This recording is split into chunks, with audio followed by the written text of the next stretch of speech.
Hello everyone, welcome back to my channel BSc rock paper. आज हम बात करेंगे सेल के लेक्चर नंबर 5। यानी कि अगर मैं पिछले लेक्चर के रिवीजन के बारे में बताऊं तो हमने अभी तक पढ़ लिया है सेल क्या होती है, सेल को डिस्कवर किसने किया, largest cell, longest cell, smallest cell कौन कौन सी हैं।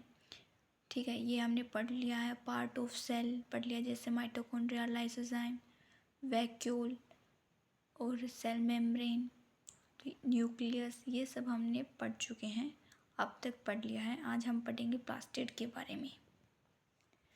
प्लास्टिड जो है वो सिर्फ प्लांट सेल के अंदर पाया जाता है। प्लास्टिड के पास खुद का डीएनए और राइबोसोम्स दोनों होता है।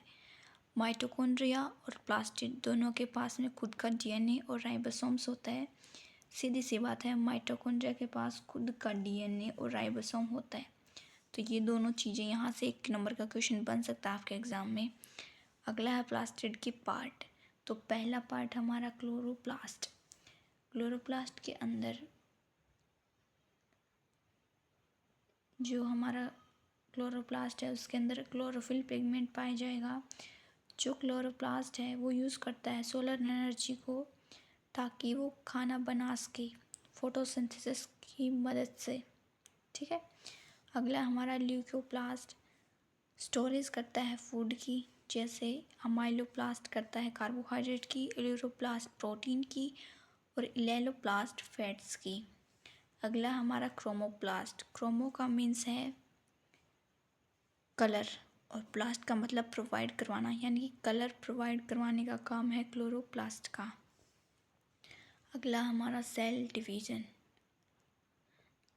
Cell division take place for production of new cell. यानी कि जो सेल डिवीज़न होता है वो इसलिए होता है ताकि न्यू सेल्स जो है वो क्या कर सके, प्रोड्यूस कर सके।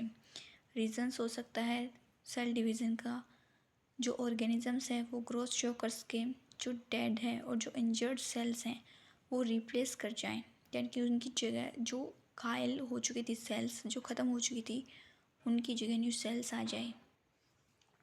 साथ में जो सेल डिवीज़न है वो गैमेट की फॉर्मेशन में भी मदद करता है। सेल डिवीज़न के 2 टाइप होते हैं, माइटोसिस और मियोसिस। माइटोसिस के अंदर जो मदर सेल्स है वो डिवाइड कर जाती है 2 पार्ट के अंदर। जब वो 2 सेल्स मतलब कि जो मदर सेल है वो डिवाइड करेगी 2 पार्ट, डॉटर सेल्स। मैं दोबारा से बता रही हूँ, सेल डिवीज़न के 2 टाइप होते हैं, माइटोसिस और मियोसिस। मियोसिस को हम जर्म सेल्स कहते हैं। माइटोसिस के अंदर जो मदर सेल है वो डिवाइड कर जाती है 2 पार्ट के अंदर, जिसे हम डॉटर सेल्स बोलते हैं। माइटोसिस को हम सोमैटिक सेल्स भी बोलते हैं। यहाँ पर डॉटर सेल्स जो होती है वो हैप्लॉइड, हैप्लॉइड मीन्स सिंगल, यानी कि एन होती है। ठीक है, यहाँ पर कोई क्रॉसिंग नहीं होता। माइटोसिस के अंदर 4 फेज होते हैं, प्रोफेज, मेटाफेज, एनाफेज और टेलोफेज। तो ये हमने पढ़ा है। अभी सेल डिवीज़न क्यों होता है, किस वजह से होता है और उसके पार्ट्स के बारे में आगे हम पढ़ेंगे। साइटोलॉजी। साइटोलॉजी हम बोलते हैं स्टडी ऑफ सेल, यानी कि जब हम बहुत सेल्स के बारे में पढ़ते हैं उसको हम बोलते हैं साइटोलॉजी। अगला हमारा साइटोस्केलेटन। ये क्या करता है, help in providing structural support to cell, help in cell movement. यानी कि ये स्ट्रक्चरल सपोर्ट प्रोवाइड करता है सेल को, ताकि जो सेल की मूवमेंट है वो हो सके। जैसे माइक्रोट्यूब्यूल है जहाँ बनता है उसको बोलते हैं सेंट्रोसोम। ठीक है,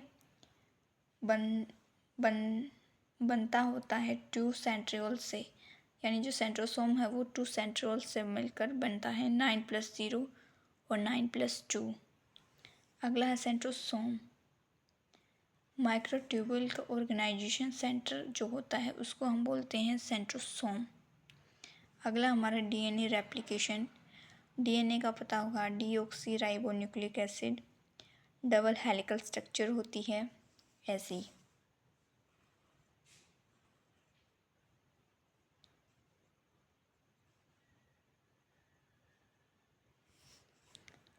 ये हमारा डीएनए ऐसा होता है।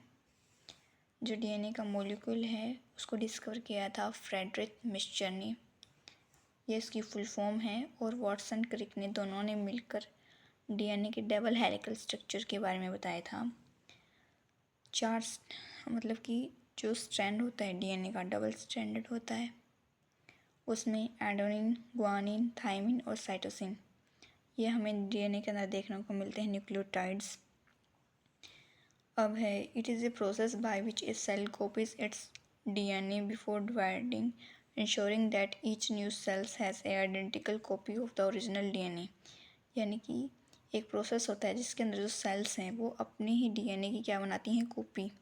डिवाइड करने से पहले वो श्योर करती हैं कि जब भी नई कॉपियाँ बनती हैं, सेल बनती हैं, वो अपने ही ओरिजिनल डीएनए की क्या हो, कॉपी।